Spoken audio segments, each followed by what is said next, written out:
Carlos from Daily Carry Solutions hit me in the comments of a previous video with an issue with his new trigger. He thinks it may be attributed to the firing pin safety and would like to know how to change it. Well, I have Liberator here and I have to change the firing pin spring. But as luck would have it, I can also show Carlos how to change the firing pin safety at the same time. It's real simple. Why don't we go ahead and get started?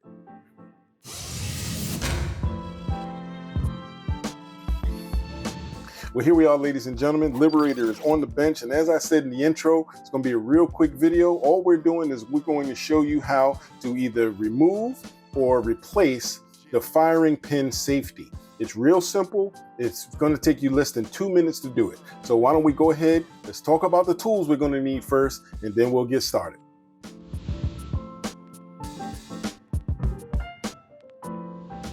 Now, these are some of the tools that you may or may not need. Now, this is just a variety of tools. You won't need all of these, but I'm hoping that you might have something that looks like this to be able to do this job. So you might have a roll pin punch. You might have a straight hook tool, or any one of these hook tools will do. Now, this is a handy dandy tool. This is my range tool that I take. If you know, Vism is made by a company called Vism, and it has different tips that you put into here. And the one that you would use for this particular job would be this one here, because it acts as the same as the roll pin or one of these punches. So that will come in handy, and you can use this, or this has a hole here that we'll show you how to use when changing your firing pin spring. So those are the tools that you're going to need. Like I said, you won't need them all, but if you have something similar to this, then you'll be able to get the job done.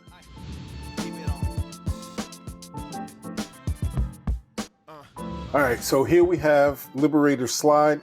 We have this frame off to the side because we won't be needing it. So the first thing you want to do is remove the slide and then take out your recoil spring. Sit it to the side, take out your barrel,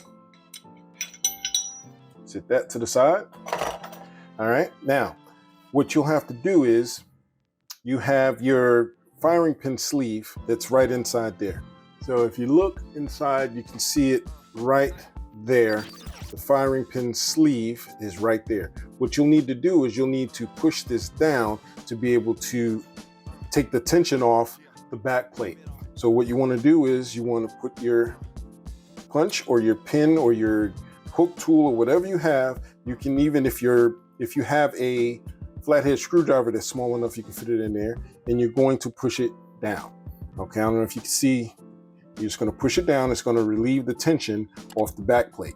So all you do is relieve the tension off the back plate and slowly push the back plate out.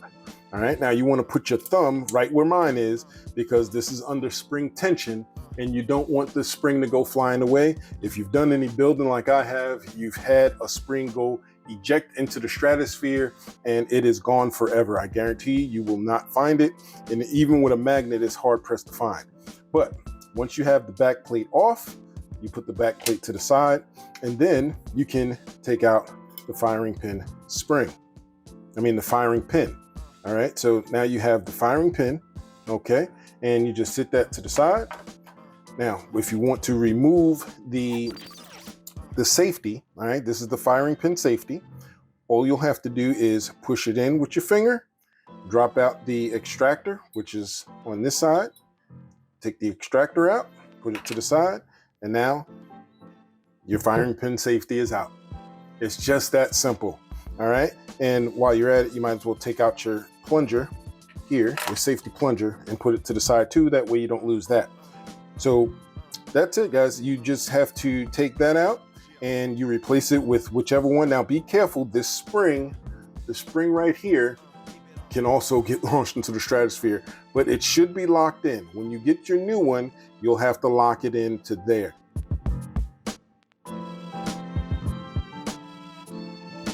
So now to put it back together, you just go in reverse. You take your firing pin safety, you put it into the hole there, and you push it down. Then you take your extractor.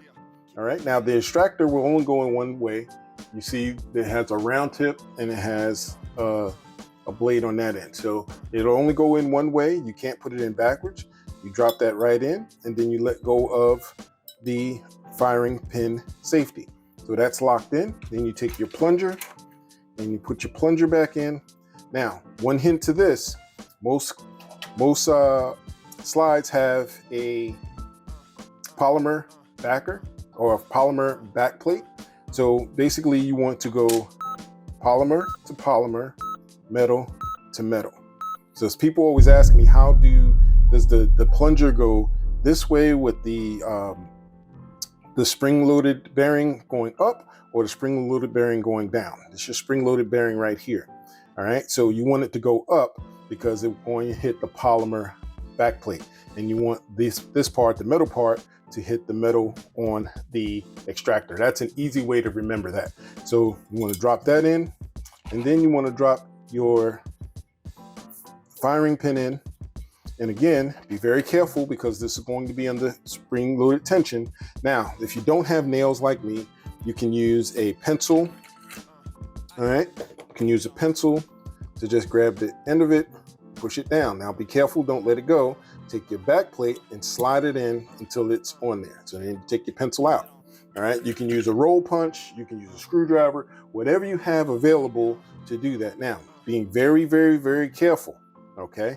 You don't want this to fly into the stratosphere. So you want to be very, very careful and take your punch and keep your thumb over it, because if it slips, it's going to go flying off. You want to push that down, and you want to push all the way down, and then push the slide plate in until it snaps over it. All right, so now it's over it, and then you just pop it the rest of the way in, and now you are done. It is fully assembled again. Your firing pin is in, and you have changed your firing pin safety. So just as simple as that, and you're done. If you've gotten value from this content, drop a thumbs up and consider subscribing so you'll be notified when new content drops. If you like or prefer live interaction, feel free to join us on the Builders Tribe YouTube channel. We go live every Tuesday night at 10 p.m. Eastern for the Builders Tribe Tuesday Fireside Chat. We'll answer your questions and a whole lot more. I hope to see you over there. Until then, let's get back to building.